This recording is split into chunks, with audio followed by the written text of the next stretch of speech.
Olá! Na edição de hoje nós vamos conhecer um pouco mais da história da medicina em Uberaba. Eu entrevisto o Dr. João Hercos Filho. Ele é otorrinolaringologista, foi professor da UFTM, nossa atual Universidade Federal do Triângulo Mineiro, por 30 anos. Então nós vamos saber da história de vida dele, como foi essa vida de universidade, inclusive, que ele formou no Rio de Janeiro, na UFRJ, e essa transição e a evolução da medicina, de um modo geral, no Brasil. Seja muito bem-vindo, Dr. João Hercos. É um prazer para mim estar presente, falar do seu programa. Viu? O senhor veio para Uberaba em 1961, né? 1961.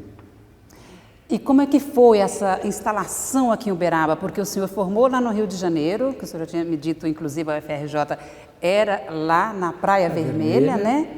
E o senhor lamenta que hoje ela não está mais lá na Praia Vermelha. Hoje o prédio foi destruído. O prédio foi destruído e está um terreno vago até hoje. Mas a minha história, eu estudei em Uberaba, primário, ginásio e o começo do científico. E fui para o Rio de Janeiro em 1953, fazer o vestibular. Logo entrei na faculdade Praia Vermelha e em 1960 nós formamos. Nós formamos, quando eu digo nós, é eu e Elci. Que é a sua esposa, Minha né? esposa. Que é médica. Era colega de turma e logo nós começamos a namorar. Vocês se conheceram lá na universidade? Primeiro ano. No primeiro ano. Namoraram os 6 anos ou casaram antes da formatura? Nós namoramos 5 anos. Teve um períodozinho que terminamos, mas logo voltamos, mas casamos no 6º ano. Aí vocês vieram juntos para Uberaba? Para Uberaba. E quando eu cheguei em Uberaba em 1961, o que eu tinha? Uma mulher maravilhosa, grávida de 8 meses e só. Não tinha dinheiro nem para comprar a fralda da filha que vinha. E o senhor tinha 23 anos de idade? 23 anos de idade. Corajoso. Corajoso, corajoso. E aí o senhor como que o senhor entrou na universidade para ser professor? Isso é uma história interessante, porque nós tínhamos 3 empregos no Rio de Janeiro. Prefeitura, Sandu, eu e ela. Mas eu tive um convite do Dr. Aziz Miguel Web para vir para a faculdade, dar aula na faculdade. E eu não titubeei e viemos para Uberaba. E logo começamos a dar aula, começamos a trabalhar, logo ela deu à luz, ganhamos a primeira filha, Esther Luísa. Esther Luísa, que é médica, né? Oftalmologista, trabalham juntos. Trabalhamos juntos há 30 anos. E graças a Deus, a evolução foi rápida, foi indo, vamos fazendo clínica, faculdade, ela entrou na faculdade também, foi professora na faculdade durante muitos anos. Vieram mais filhas, vieram a Esther Luísa, veio a Ana Cristina, veio a Sônia Regina, e a vida foi indo. E fomos crescendo, graças a Deus. E a questão da especialidade, doutor João, como que era? Tinha especialidade na época? Na época tinha especialidade, mas não era como hoje, que o formando forma e faz um concurso, entra numa residência, fica 3 anos, depois fica mais 2, quer dizer, ele demora 5 anos para começar a trabalhar. Então, realmente, quando ele começa a trabalhar, ele já está dentro de uma capacidade total. Na nossa época, não. A gente formava, fazia um estágio num serviço, a gente já estava eu fazia na otorrino. Quando eu fui para vir para Uberaba, eu fiz um estágio em oftalmologia durante 6 meses. E viemos para a luta. Aprendemos com o decorrer da vida, com o auxílio dos colegas mais velhos de Uberaba, a quem faço meus agradecimentos, ao Aziz, ao Frederico, que sempre nos dava apoio total. Doutor Frederico Frange? Frederico Frange. Ele era só oftalmologista e aprendi muito com eles. Então o senhor exercia ali A especialidade de otorrino e de oftalmo de também. oftalmologia, durante muito tempo, porque quando nós chegamos em Uberaba, nós éramos 7 especialistas. O número era muito pequeno para a população. Então, não podíamos nos dar o luxo de fazer só oftalmologia ou só otorrino. Então, nós tínhamos que fazer as duas para podermos nos desdobrar para atender a população. Mas no evoluir, aí começou a vir Dr. Newton Prata, só otorrino, Dr. Frederico, só oftalmo. Eu e a Aziz e o Ismael continuamos fazendo as duas especialidades. E até que minha filha formou, fez oftalmologia, então eu passei a parte oftalmológica, só ela que faz. Mas na falta dela, eu estou lá para atender nas emergências. E agora são quantos fazendo esse paralelo? Eram 7? Hoje deve ter uns 50. Uns 50 especialistas. E a evolução da medicina foi muito grande. Foi se evoluindo, o colega foi se especializando só em retina, ou só em córnea, ou só em catarata. Hoje nós temos colegas especialistas só no olho, só em retina, só na catarata. Eu brinco que daqui a uns dias nós vamos ter especialistas só em olho verde. Ele não vai atender o olho castanho. Porque a evolução é muito grande. E são as subespecializações que a gente chama? Super especialização. Super especialização. É muito especializado. Tem vantagem e tem desvantagem. Porque o colega se especializa só naquilo. Aquilo do lado, ele às vezes não domina nada. Se aparecer um corpo estranho no olho nesse colega, ele não dá conta de resolver. Então, tem vantagens, porque ele fica super especializado. Doutor João Hércules, e como que o senhor atuava, como que o senhor trabalhava um menino de 23 anos, sem essa tecnologia que tem hoje, sem os exames complementares que tinha? Era na clínica mesmo? É clínica, e a aparelhagem era bem inferior do que temos hoje, está entendendo? Mas era mais no exame do doente. Isso que acontece, foi bom você falar, naquela época a gente era mais examinador, a gente examinava o doente mais. Hoje, infelizmente, quando chega num consultório, já tem uma lista de exame desse tamanho que o colega já entrega para o paciente para fazer aqueles exames. Então, às vezes, nem conversa não tem com o paciente. Eu tive por norma sempre conversar com o paciente. A coisa mais importante numa consulta médica é a conversa com o paciente. Isso aí é que ele se sente acolhido e é onde o senhor extrai mais informação? Acolhido, e você, às vezes a pessoa chega sentindo vários sintomas e você examina e não encontra nada. E você começa a conversar, começa a bater um papo, de repente você vai perguntando se tem algum problema, de repente ele se abre. É problema familiar, é problema com o filho, é problema com o esposo, é problema com a esposa. Então ele está ali, o paciente, mais à procura de um apoio do profissional. E então a gente vê que ele não tem nada fisiológico, não tem nada de doença, ele tem problema psicológico. Então não tinha nada com garganta, porque otorrinolaringologia é isso, né? Trata garganta, ouvido, nariz, ouvido. Mas o indivíduo está sentindo uma dor aqui, está sentindo uma dor do outro lado, de repente você vai ver, ele não tem substrato anatômico para ter aquela sintomatologia. Na sua formação, então, doutor João Hércules, existia uma universidade, assim, na grade, os professores que ensinavam uma medicina mais humanista? Alguns você apegava a esses, porque eu acho que a medicina humanista, a medicina humana, a medicina que você conversa com o paciente é muito importante.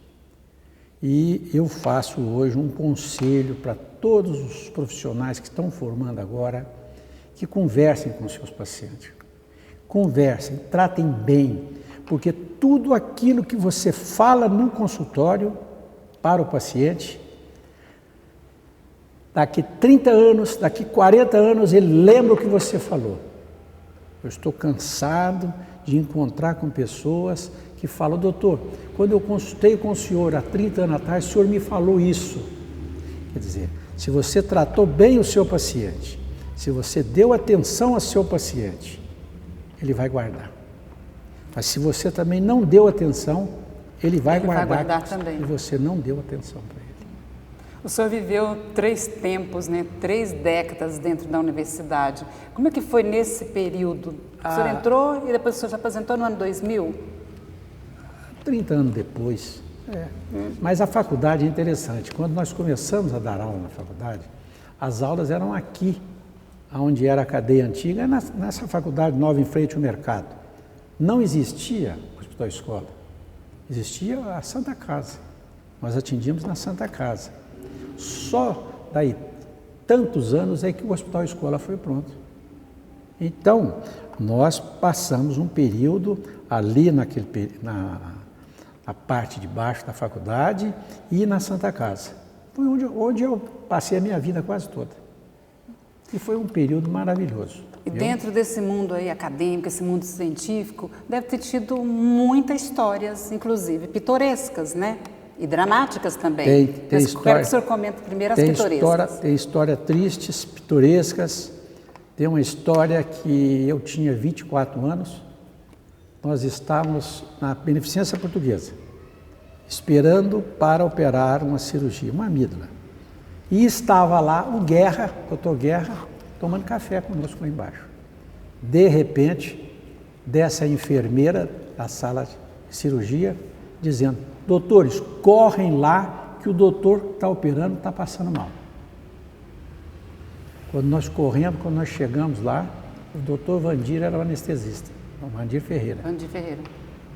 O nosso colega estava morto em cima do paciente. Teve um infarto brutal e caiu morto em cima do paciente. E aquilo foi um drama. E você se lembra quem era o colega? Lembro. Lembra? Não vou dizer o nome, lembro. Claro, lembro e era meu amigo. Ah, sim. Meu amigo, é o Torrino, meu amigo. E então, nós retiramos o colega para oxigenar e, de repente, era naquela época, só tinha uma bala de oxigênio na sala de cirurgia. De repente, eu pergunto para o colega, para o anestesista, esse doente é branco ou preto, esse que está sendo operado? O doente é branco. Eu falei, não, mas ele está preto. Ele estava totalmente anoxiado. Quer dizer, a gente naquele afã de salvar o colega, que já estava morto, nós às vezes negligenciamos um pouquinho. O oxigênio correndo para cá, tal, oxigenamos o paciente, normalizou, e aí o doutor Vandir falou para mim, João, o doutor fulano estava na metade da cirurgia, você tem que terminar porque está sangrando.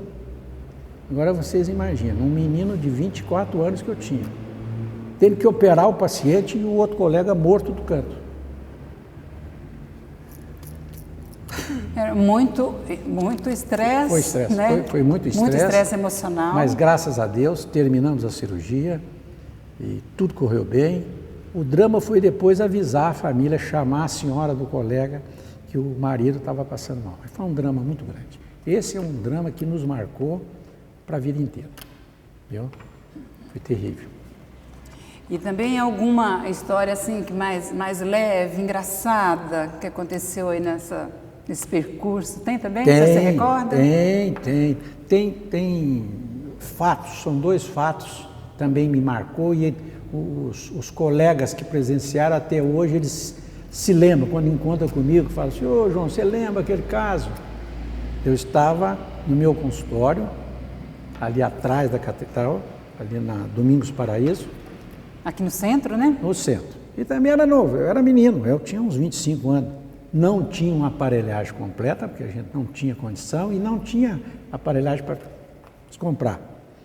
Eu tinha um broncoscópio de adulto. O broncoscópio é aquilo que a gente coloca dentro do pulmão para tirar o corpo estranho.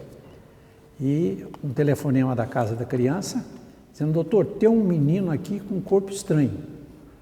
Podemos levar ele para o consultório do senhor? Eu falei, correndo. Então, de repente, 5 minutos, chegou lá uma turma com um menininho no colo e tal, e colocamos ele lá no quarto do fundo. Cadê a luz? Não tinha luz. Estava faltando luz no quarteirão inteiro. Ele deitou, eu peguei um laringoscópio, que não era o laringoscópio normal, era um laringoscópio de adulto, peguei o broncoscópio, que não era um broncoscópio de criança, uma pinça que não era uma pinça própria, e coloquei lá. Então eu me lembro direitinho que a luz parecia uma luz de boate, aquela luz assim, a gente não via direito. Mas penumbra. Penumbra, é luz de boate. Quando eu coloquei a pinça lá, fui devagarzinho, pincei alguma coisa, rezei e puxei e mostrei para a turma. O que tem aí? O colega falou, tem um milho. O milho era o corpo estranho mais difícil de tirar. Por quê? Porque ele é chato e ele prendia na corda vocal. Alguma coisa virou ele e tirou. Alguma coisa, e o senhor fala aí em rezar. O senhor rezava, o senhor reza no exercício da profissão do senhor? Sempre, sempre. Quando eu vou atender um doente, quando eu vou ir operar, quando eu vou, eu sempre rezo. Sempre peço proteção.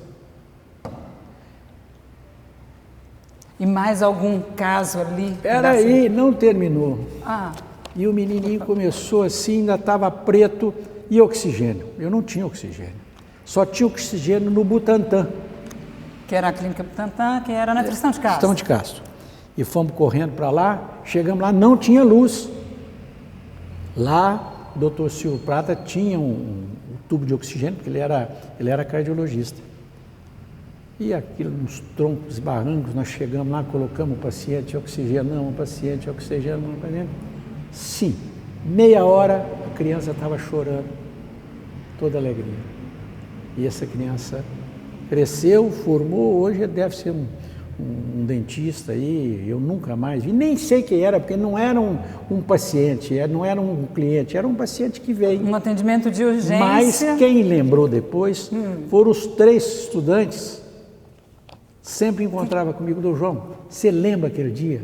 Eu falava, eu lembro, mas eu não lembro o que era, o que foi, não lembro quem levou, não lembrava mais. Esse fato sucedeu 2 vezes, outra vez teve a mesma coisa. Então, quem tirou esse corpo estranho? Não fui eu.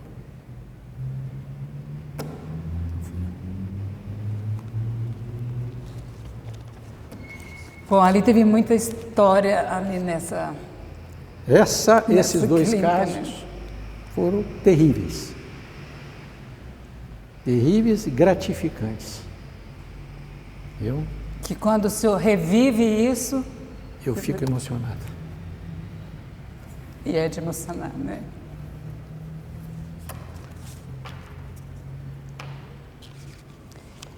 Eu entrevistei recentemente o Dr. Guerra, né, seu colega que o senhor citou, o Dr. Jaime Olavo também. Dr. Guerra é de outra faixa etária, tem mais tempo formado, mas o Dr. Jaime Olavo é mais ou menos da mesma época. É. O Jaime eu acho que é um pouquinho mais novo que eu, mas o Guerra eu tiro o chapéu. O Guerra é um ícone da medicina brasileira. Ele estava acima, muito acima de nós quando ele chegou em Uberaba. Ele é uma inteligência assim, fora do normal. Ele é fabuloso. E até hoje ele é fabuloso. Tiro o chapéu para ele. E para o Jaime Olavo também, pelos problemas, etc. Tiro o chapéu para o Jaime Olavo. É que vocês foram desbravadores, né? Aqui. E formando pessoas. Vocês formaram eles. Formamos dezenas. A gente encontra, em toda viagem, a gente encontra um colega e fala assim, ô doutor João, o senhor não lembra? O senhor foi meu professor. Digo, eu não lembro mais. Mas deixou sua marca, né? Deixamos a nossa marca. Essa época aí do que o senhor foi professor, foi a época do Dr. Zé Gomes também? Foi a época do Zé Gomes, Mas o Zé Gomes é um pouco mais velho, eu acho que ele é da primeira turma. Ah, ele é da primeira turma. Porque eu seria o da segunda turma aqui. Quando eu entrei lá, a primeira turma já tinha entrado aqui. Doutor Jair, o senhor médico, casado com a doutora Elci médica, tem a doutora Esther Luiza médica, casada com o doutor Marcelo Patoreto médico, está vindo aí a Marcela, que está em preparação, a neta médica, uma família que tem... Tem mais. Tem mais? Tem mais 2. Me ajuda aí. o João Hércules Neto. O João Hércules Neto. E o Bruno. É verdade. Dois irmãozinhos que estão netos, formando, né? que estão formando, e a Estela que está entrando. Aham. E temos 3 advogados. Os 3 advogados são para defender os coitados médicos. Os coitados. Mas o assunto que prioriza em casa é o assunto de medicina? É de medicina. Realmente eu abri, quando eu fui para o Rio de Janeiro, eu abri o caminho para a família. Hoje, na nossa família, entre sobrinhos, sobrinho-neto, nós devemos ter mais ou menos uns 48 médicos. Na família? Na família. Bom, aí vamos voltar ali. Doutor João Hércules, o pai. Aí veio o doutor João Hércules Filho e agora o doutor João Hércules Neto, né? Não faz uma confusão, não? Peraí. João Hércules... Doutor João Hércules... Não era médico. Não era médico. Aí é o João Hércules Filho. João Hércules Filho. Depois vem o Neto. Agora eu não sei como é que vai ser. Porque às vezes chega um cliente no consultório e fala assim, eu quero consultar com o doutor João Hércules. Mas não quero o filho, não. Eu quero o doutor João Hércules, que me atendeu há 40 anos atrás. Que é o senhor. Que sou eu. Realmente isso é de rotina acontecer no consultório. Está entendendo? Agora, eu tenho um amigo, não sei se você conhece, que posso até dizer o nome dele, não tem problema nenhum, Afrodinho Miranda. Não sei se você conhece. Foi a primeira cirurgia que eu fiz no Uberaba. A primeira cirurgia? 55 anos atrás. Ele é corajoso, hein? O senhor também, né? Tinha que começar por alguém, começou com ele, é seu amigo, deu certo. Deu certo, está aí firme. firme. É um exemplo assim, de sucesso. Eu cheguei pronto, cheguei preparado. Mas a profissão é maravilhosa, viu? E eu fui para fazer engenharia, eu não fui para fazer medicina. Estudei um mês de cursinho de engenharia, falei assim, eu não vou fazer engenharia, eu vou fazer medicina. E fui para fazer medicina e fiz. Estou satisfeito, estou alegre, está entendendo? E espero que essa nova geração também siga e bem a medicina. Doutor João Hércules, essa nova geração, a gente está com uma geração que está buscando muito a medicina. É possível ficar rico com a medicina, ganhar muito dinheiro? Será que tem muitas pessoas que estão entrando pensando assim? Olha, medicina é profissão. Medicina, sendo profissão, tem que haver rentabilidade. Mas se o colega for querer fazer medicina só para ganhar dinheiro, ele está entrando errado. Porque nem sempre você ganha dinheiro em medicina. Eu já tive hospital, não sei se você sabe, o Hospital Santa Lúcia. Santa Lúcia, na Avenida Santos Dumont. Dumont, né? foi construída pelo Dr. Aziz, Dr. Ismael, Dr. Newton Prata e eu.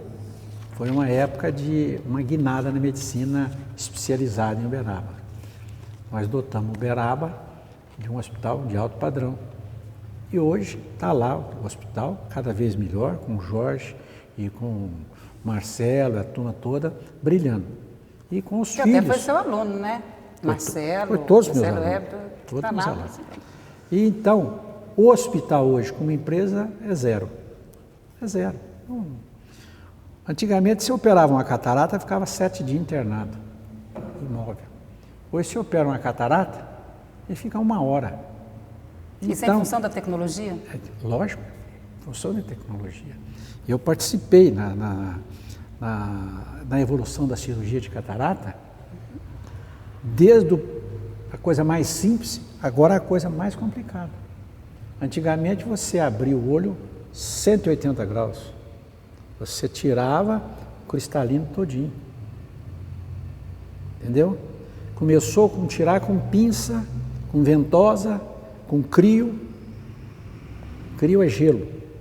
E de repente, tudo aquilo que você fazia, você falou, para de fazer que está tudo errado, agora vai ser assim. Começa uma nova etapa, aprender de novo. E aí nos pegou no meio. Nós sofremos, porque tivemos que esquecer tudo e aprender tudo de novo. E aprender não dentro da faculdade, aprender na prática. Na prática, na prática. Hoje, a cirurgia de catarata tornou-se uma cirurgia mais simples, mais tecnológica, mas mais simples. O doente entra e meia hora depois ele já saiu. A cirurgia refrativa, você sabe que é a cirurgia refrativa, cirurgia de miopia, etc. Tal. A cirurgia de miopia eu comecei a fazer com gilete. Com gilete? Gilete. Essa gilete de barbear? Tirava um pedacinho, fazia as incisões, tinha que fazer as incisões, tinha que ser mãozinha sem tremer. Depois passamos para bisturi de diamante e ali ficava a marca da gente. Se você tremesse um pouquinho, aquilo ali estava marcado. Quem fez isso? Esse aqui tem a marca do João. Aí, de repente, passou para laser. Hoje já é uma cirurgia mais tecnológica, mas muito mais simples. Se opera, em meia hora, o doente já sai enxergando. Quer dizer, é uma maravilha. É uma evolução terrível. E eu vou puxar aí um pouquinho de duas coisas que o senhor falou. Primeiro, aí o senhor citou, mas tem 2 médicos para cuidar dos negócios, tem 2 advogados para cuidar dos negócios dos médicos, né, da família. 3 agora. 3? 3. E a questão da evolução aí da gestão de um hospital, como o senhor falou. Hoje é uma gestão que é diferente. O médico, por si só, ele tem uma dificuldade ou uma falta de tempo para administrar os negócios, né? Ele não é bom administrador. Não é bom. Não, ele não é. Primeiro que ele não é bom administrador e segundo que ele não tem tempo. Então hoje quem tem que administrar o hospital é uma equipe de técnicos, tipo de pessoas que entendem.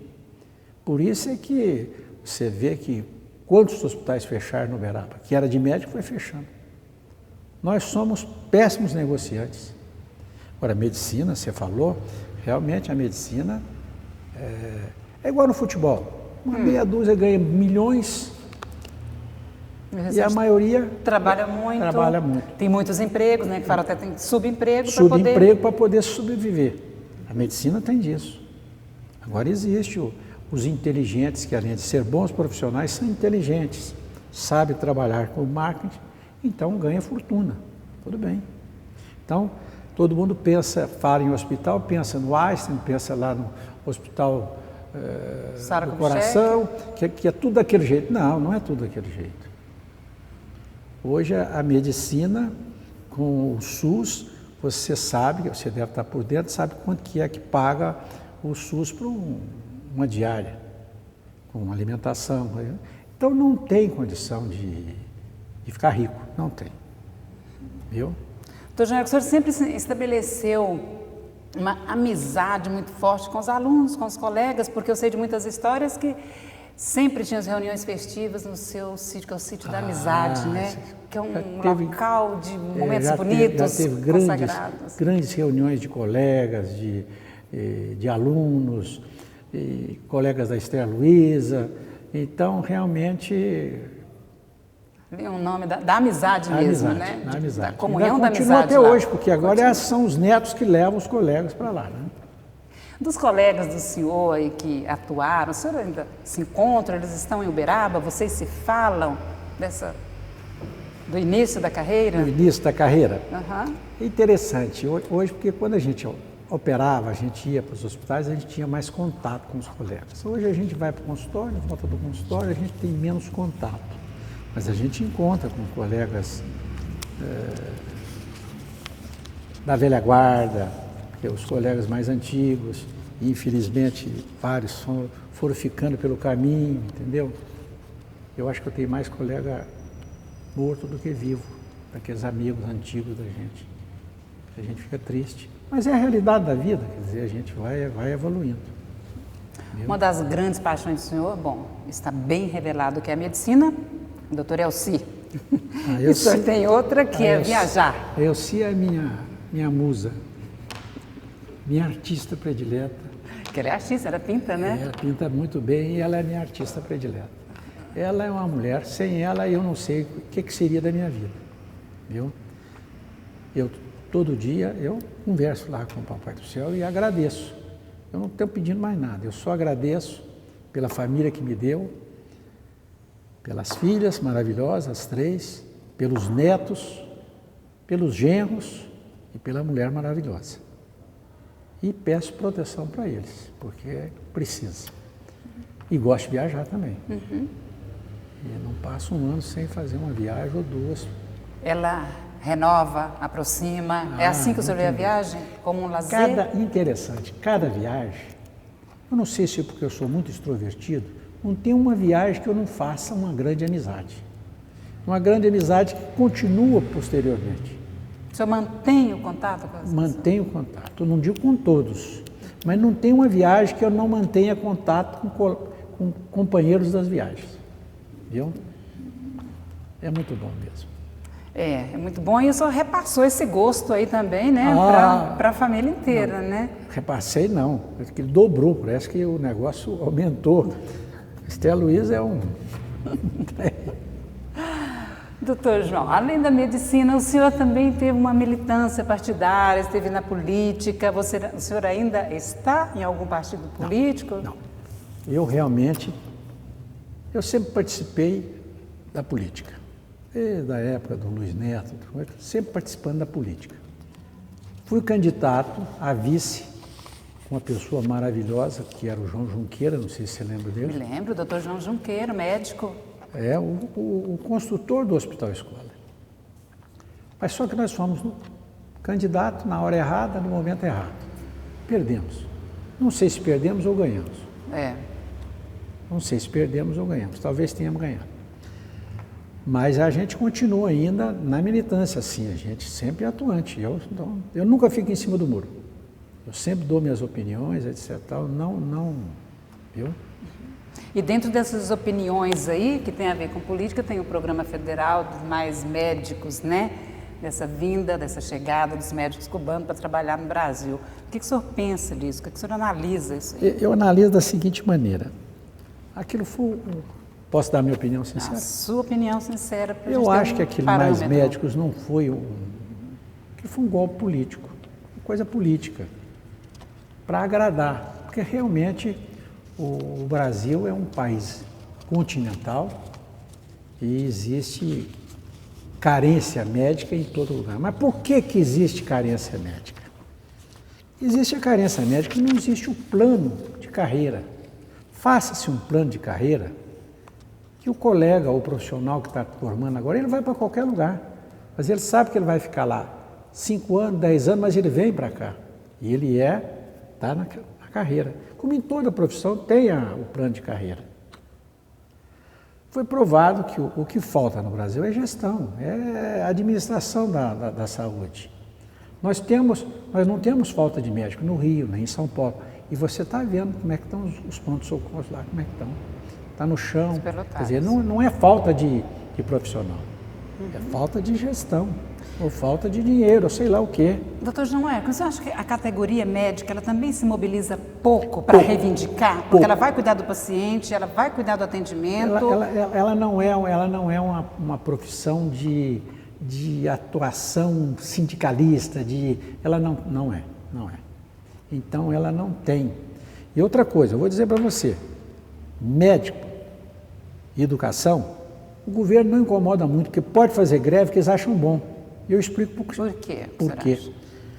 Se os médicos fizerem greve, os administradores não incomodam com aquilo, porque sabe que o médico é obrigado a atender os casos de urgência. Esse é sagrado. Então, quando tem uma greve nacional, a despesa cai, porque o acúmulo de doentes vai diminuir, aqueles que não são urgência. E as urgências não vão deixar de ser atendidas. É obrigatório, né? É obrigatório. A educação é a mesma coisa, filha. Por que a classe de professoras fica em greve 2, 3, 4, 5 meses? Você já viu ficar em greve os auditores, aqueles que rendem para o governo 2, 3, 4 meses? Não ficam, porque logo eles resolvem o problema. Tem que resolver, porque vai doer no bolso do governo. Se aquilo não está doendo no bolso do governo, para ele não tem problema. Essa é a minha opinião. Sim. É a minha opinião. Viu? Qual que é a área da medicina, doutor João Hércules, que o senhor acha que está mais, assim, promissora na atualidade? Você fala promissora em quê? Que as pessoas estão buscando mais, que estão vendo mais futuro, que dá para trabalhar mais, atuar mais. É interessante porque... Que tem gente que não quer mais fazer pediatria, diz que pediatria está em falta. Mas por que está em falta? Pois é, eu nunca encontrei essa resposta. Eu te digo, é porque o pediatra, ele só vai lá e fica lá o tempo todo e recebe uma consultinha do SUS, ou então uma consulta só, ele não tem outro ganho. Então ele não tem aquele interesse também, porque tem que ter, ele tem família para sustentar. Como o senhor disse, é uma profissão, né? É profissão, esse negócio. A gente trabalha, nós nunca, eu acho que um colega, um médico, nunca pode deixar de atender um paciente porque não tem dinheiro.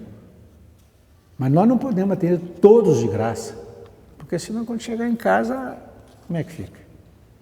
Eu não sei se você se lembra, aqui em Uberaba teve grandes médicos que era chamado pai dos pobres. Como é que chama aquela praça? Henrique Krieger.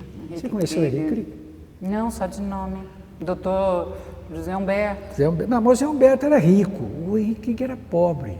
Então, eu me lembro, quando eu cheguei em Uberaba, eu ia fazer bolo lá com a viúva do Henrique Krieger. Ela falava, você conheceu a viúva dela? Não, senhor.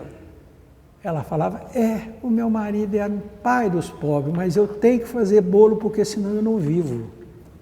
Fazer bolo para vender? Para vender. Ela era uma beleza de mulher, mas era verdade. Ela deixou 2 filhos que tiveram que trabalhar. Quer dizer, o Henrique Krieger não ligava para dinheiro, mas e a família? Como sobreviver, né? Como sobreviver. Com a mulher fazendo bolo, né?